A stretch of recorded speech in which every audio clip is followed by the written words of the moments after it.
Moving over to the flyweight division now, we got Sumudarji coming in at minus 270, going up against Jesus Aguilar, who comes in at plus 230. Now, Sumudarji is starting to put that 3-fight losing streak in his rearview mirror. He's coming off of back-to-back victories over Mitch Raposo, which was a weird split decision. I thought it was clear that he won that fight, even though I had a little bit of confidence on the Raposo side. And then last time, he put on a clean performance against Kevin Borjas in a fight where he was picking apart Borjas from distance. It forced Borjas to get to his grappling game, but Sumudarji shut that down completely and outdamaged him and pretty much swept him on the scorecards. That's Sumudarji at his best. He is often going to be fighting guys that are going to try to take him to the ground and keep him away from his striking finesse. This guy does a great job in terms of keeping his range, striking opponents down the pipe, sticking and moving, and then cutting off on on angles, so it's hard for grapplers to level change and get in on his hips cleanly. He's getting better at defending that. Obviously, Raposo was trying to get him to the ground, kind of struggled to do so and try to be successful with it. And Sumudarji is showing, even at 30 years old, that he continues to get better through his career.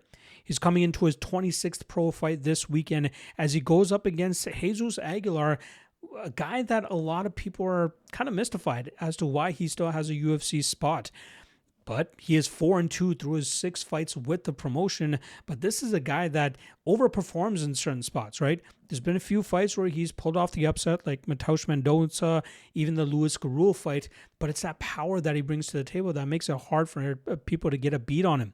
He also has a nasty guillotine, which he's caught in 5 of his 12 victims of, including Stuart Nickel, which was the second last win that he has on his record.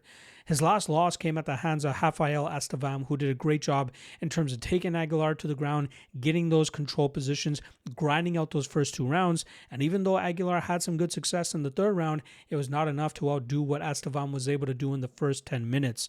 Last time around against Luis Garul, he landed big shots in the 1st round to win that round. 2nd round, a little bit more of a toss-up, but I thought Garul won that round. And the 3rd round, kind of close outside of Aguilar, rocking and wobbling Garul in the opening minute of that round, and I think that was the deciding factor. What Aguilar does best is crash the pocket with big shots to either drop his opponents, rock his opponents, or get the respect from them so that he can dictate the pace and move forward and throw his shots at will. He usually brings out bad takedown attempts from his opponents, which is when he jumps on that guillotine, which, like I said, 5 of his 12 wins have come by that method, and he's usually pretty good in terms of establishing that choke and forcing his opponents to tap out from it. Now, here against Sumudarji, I feel like we're going to see Aguilar try to get to his game of just crashing the pocket with big strikes. After a few exchanges, though, I think he's going to start to realize that Sumudarji is a far superior striker, and he's going to be able to counter Aguilar effectively, sticking and moving, utilizing that jab to keep Aguilar at distance. And I think that's going to cause Aguilar a ton of issues. In terms of a reach here, you got Sumudarji with a 10-inch reach advantage as well as a 4-inch height advantage, and I think he's going to try to exaggerate that to the best of his ability in the stand-up realm. Then I think it's just a matter of time before Aguilar looks to start taking this fight to the ground. Unfortunately, I don't think he has a good enough wrestling game to take advantage of that part against Sumudarji here.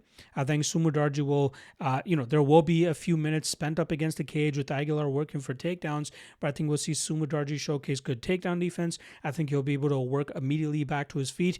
I'm expecting a lot of these takedowns to take place up against the cage, and from there, that's where Sumudarji will utilize that wall walk to get back to his feet, and then he starts attacking the body lock, the hands, and then gets back out into distance where he can get back to his handiwork of landing his better strikes. So I think Sumudarji wins here. I think he picks apart Aguilar pretty convincingly. I think he wins on the scorecards. I think Aguilar is very hard to put away. So I think Sumudarji by decision at plus 210, not a bad spot. And I also wouldn't mind Sumudarji as a parlay piece at this minus 270 line. So I'm going to go Sumudarji and Sumudarji by decision.